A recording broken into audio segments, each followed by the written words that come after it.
These days, the world of bare-knuckle boxing has enjoyed something of a resurgence. In fact, you could argue that it's now more mainstream than ever and has genuine international coverage. Back in the day, bare-knuckle boxing was an underground sport that was dominated by gypsies and local hardmen.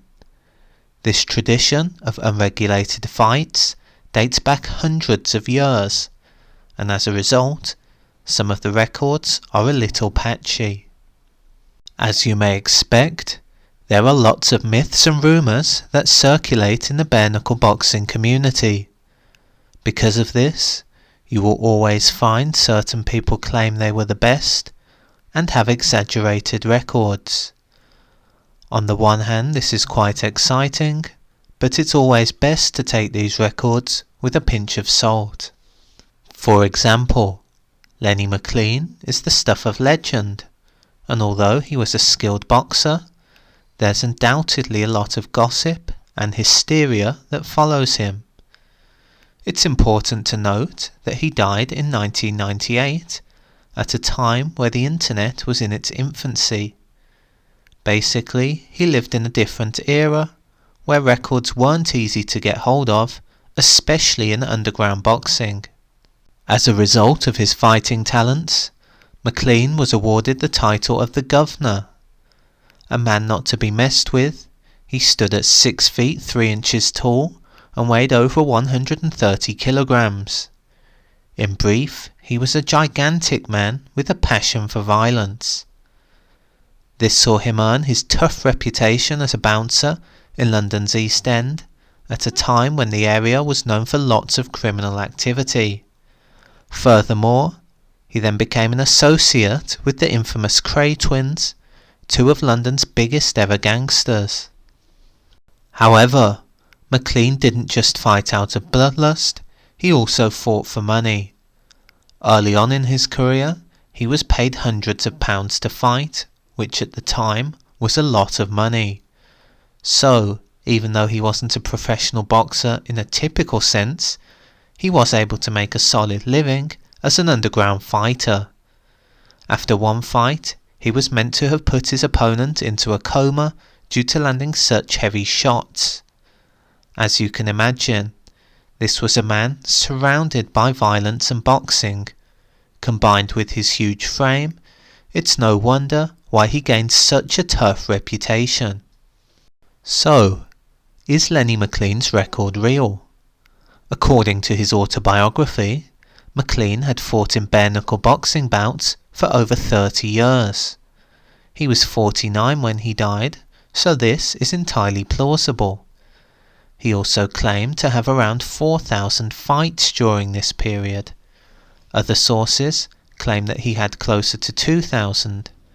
Even so, this is still an incredible number if true. To put this into perspective, there are just under 11,000 days in 30 years. This would mean that he'd have to had a fight roughly once every 5 days to achieve this record.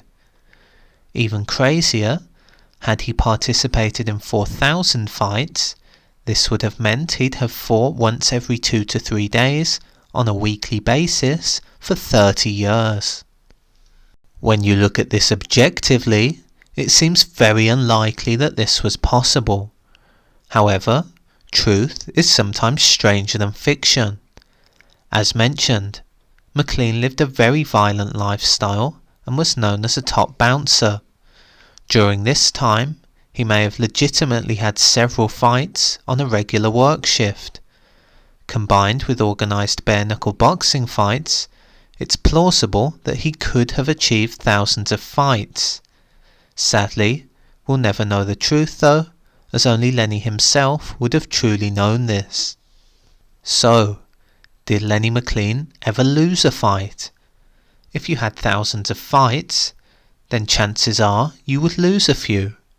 This is only natural, and nobody is invincible. This could be down to an off day, bad luck, or just a style clash. So it's known that Lenny McLean did lose bare-knuckle boxing matches, but this wasn't often. One man he did lose to was Roy Shaw.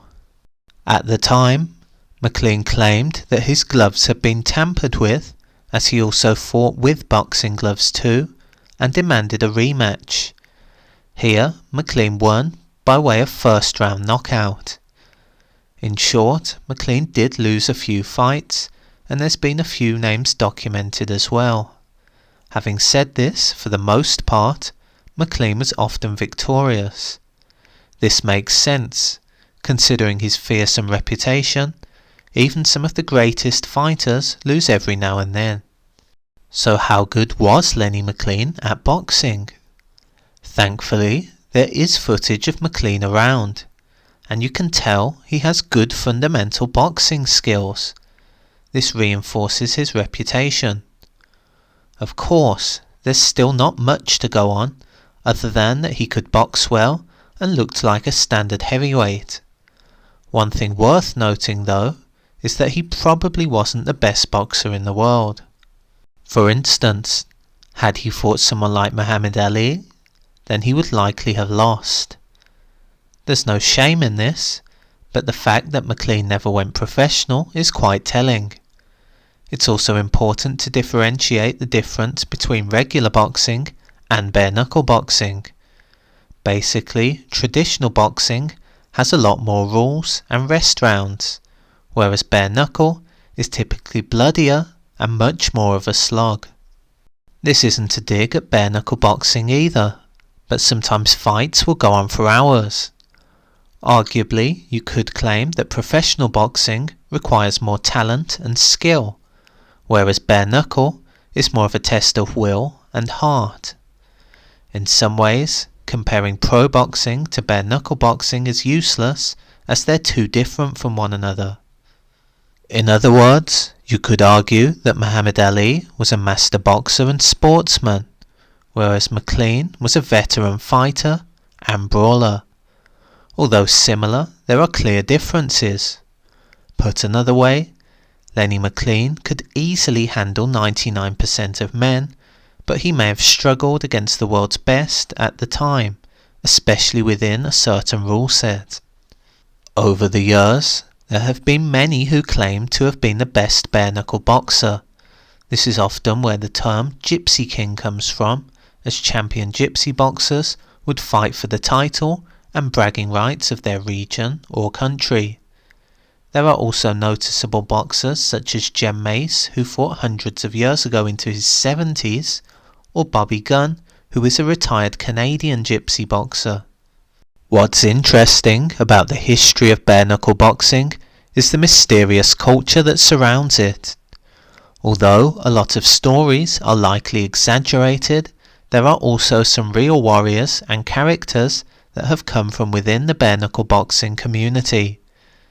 Sadly, these records and stories probably died when the internet was created, meaning that many of the best stories and fighters are now confined to the graveyard, and we will never know the truth.